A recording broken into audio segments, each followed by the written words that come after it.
again.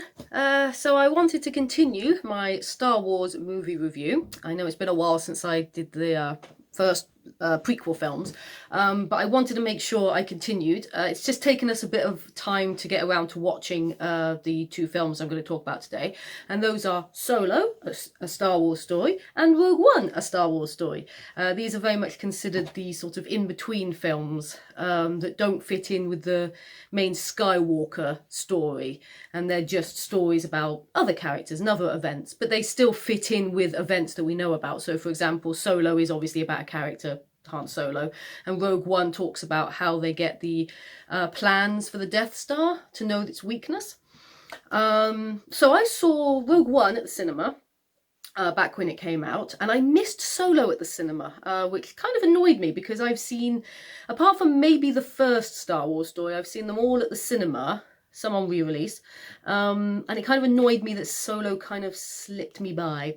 However, I did watch it last year for the first time, and funnily enough, when I first saw Solo, I was not fussed on it at all. I was thinking I didn't really care, and when I watched Rogue One, I thought it was okay. Upon rewatching them, I actually like Solo more now than I did when I originally watched it, but my opinion of Rogue One has more or less stayed the same. But I now actually prefer Solo over Rogue One, and yet I was willing to skip Solo on this rewatch of Star Wars films. But we didn't. We watched it. And now I'm going to tell you my opinions of those. I liked Solo. It was a little bit, as my brother pointed out, checklist of we've got to tick off the moments in Han Solo's life. It feels a little bit like that in parts, but otherwise not so much. I don't know. I think it still tells a fairly good story all the way through. So first of all, I'm just going to say what I didn't like about it, and the biggest problem I have with it is the main actor who plays Han Solo. This is something that people have pointed out. I think he even had to go back to acting classes or something like that. I don't think he was that bad an actor. He just wasn't Han Solo. Watching it, I just did not get a sense that this was a young Han Solo. There were moments when some of the ways he stands and holds his gun, his posture and stuff did seem quite Han Solo-like. You know, take away his head and you could almost believe it. But his mannerisms, the way he talked, the way he acted, there was nothing about him that made me think, oh yes, that's Han Solo. A couple of interactions with Chewie maybe, but no, otherwise not at all. Which is a shame because, like I said, I think he was trying. And like I said, his parts with Chewie, the interactions with Chewie were quite interesting, and you could believe the two of them were building up a relationship, which was good. But he's not Han Solo, and I couldn't buy him as Han Solo, and that is one of the big issues with the film. I think also it has a bit of pacing. I think it's a bit longer than it needs to be. I think they could have probably cut out a few bits of it, shortened it up, and it would have been punchier. What else didn't I really like about it? I had this all in my head. That droid. I can't remember her name, but the female droid that is Lando's droid, she annoyed me. I got the idea she was supposed to be a bit of comic relief, but for the most part she annoyed me. The only part I liked was when she does actually free a load of droids in this mining colony thing, and they all go on a freedom rampage and stuff like that. That was quite funny, but her, no, she was supposed to be I don't know, I think it was supposed to be a bit of a feminist thing, like that's what she was representing, sort of not being downtrodden by anyone, and it was like, I don't care for her. She annoyed me. The only other thing I think kind of annoyed me was that they introduced these characters at the beginning of it who end up getting killed very early on, and it's a shame that they set up these characters, and they seem good characters, they seem fun and interesting, and they're starting to build up a relationship with Han Solo, and then they get killed on the first job, and it's like, oh, okay, so now we've just got Han Solo and Woody Harrelson. Fine. That was a bit of a problem. That was a downer. But otherwise, I did actually over enjoy it, and that does also link into the things I did like about it. Like I said, the story was fine. It was enjoyable. It could be exciting at times. The climax was quite exciting. It wasn't any big sort of battles or anything like that, which was nice. It was it all took place in one location in an office sort of thing, but it was very clever. It was sort of like misdirections and all this stuff, and I kind of liked all that. Like I said, Woody Harrelson's character is interesting. His relationship with Han Solo is also quite interesting, the way that that develops. And, well, let's talk about the best part of it all. The best characterization was Donald Glover playing Lando Calrissian. Calrissian? Something like that. He was amazing. Like, he was the best. His mannerisms, the way he spoke, his accent, it all sounded so much like a young Lando.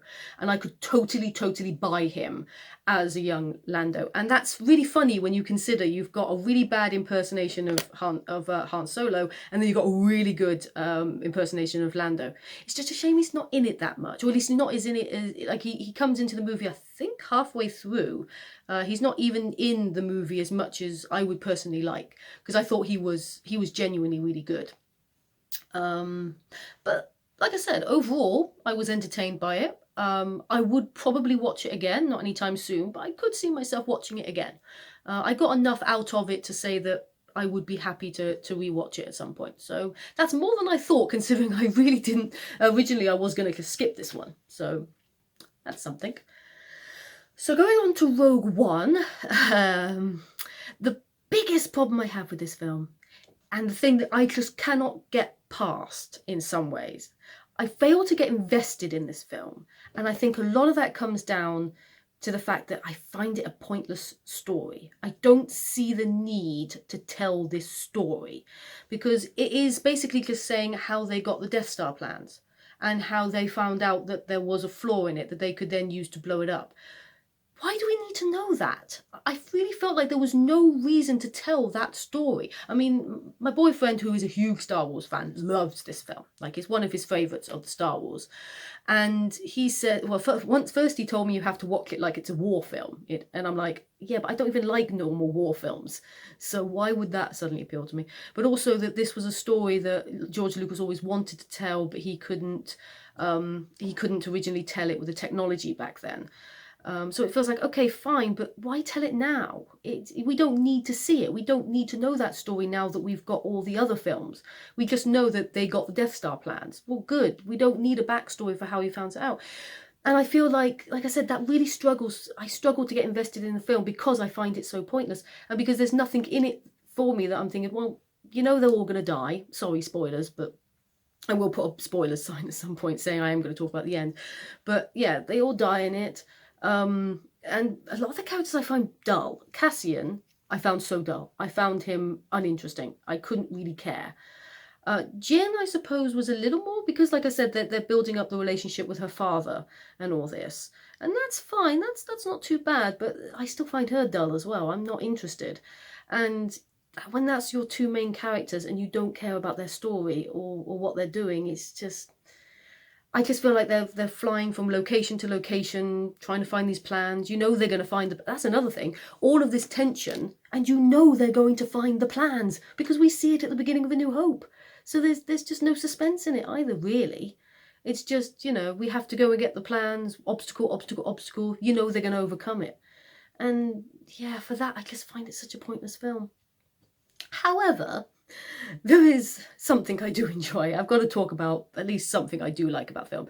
The climax with the fighting in the air over the planet, that's a good battle. It's got good effects. It's got some excitement. It's got ships bashing into each other, which is really cool. It also leads to Darth Vader's fight scene in the corridor, which is really cool. It's such a short scene, unfortunately. I wish it was longer. But that was really awesome. Actually getting to see Darth Vader really kick ass was really cool. I liked that. And actually, I do like some of the side characters. So the main characters I find dull. But the side characters, you've got Inui, I think his name is, the blind monk, along with his companion Blaze. I wanted to know more about them. I wanted there to be I wanted to see that. I'd rather a whole film talking about their relationship and what their deal is, rather than just seeing them be sort of side characters just helping out. They were awesome. I liked them. And I swear there was another character I liked. Oh, K2SO. As droids go, I like that he just sort of says whatever he's thinking, and he doesn't really care. He has no sort of care whether he's annoying anybody, and he genuinely brings some humour to it. And of course, he's voiced by Alan Tudyk, so that instantly makes him awesome. So I liked him, and I liked, like I said, Blaze and Inui. I think his name's Inui. I hope it is. And yeah, that was cool, but that wasn't really enough for me to enjoy it. And to be honest, I probably would never watch it again. I'm really not that fussed. Like I said, I've given it 2 goes. I give it 2 watches, and it hasn't changed my mind on it. So I just don't see the need to rewatch it again. Although now that I have seen that, it will be quite interesting to see A New Hope now, because it does lead straight in. A New Hope starts pretty much right from the end of Rogue One.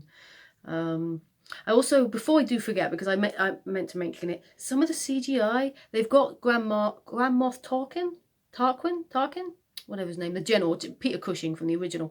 They've done CGI with him, and the technology looks incredible. Like, if you didn't tell me that was CGI, that was just someone's face made up to look like him, I wouldn't have instantly guessed. However, once you know, it's a little bit distracting. You're sort of watching it going, yeah, you're analysing it while you're watching it, as opposed to paying attention to the character. So yeah, like I said, the technology was amazing, but it is distracting when you know. So that was also a bit of a like a plus and a minus about it. So yeah, overall, enjoyed Solo quite a lot, and Rogue One, meh, still think that way. Of course, next time I'll be voicing my thoughts on the original Star Wars films, and that is going to be really hard to do, because I like them. They are my favourite films of the whole lot, I'll admit. At least they are, from what I can remember. I haven't watched them in a while.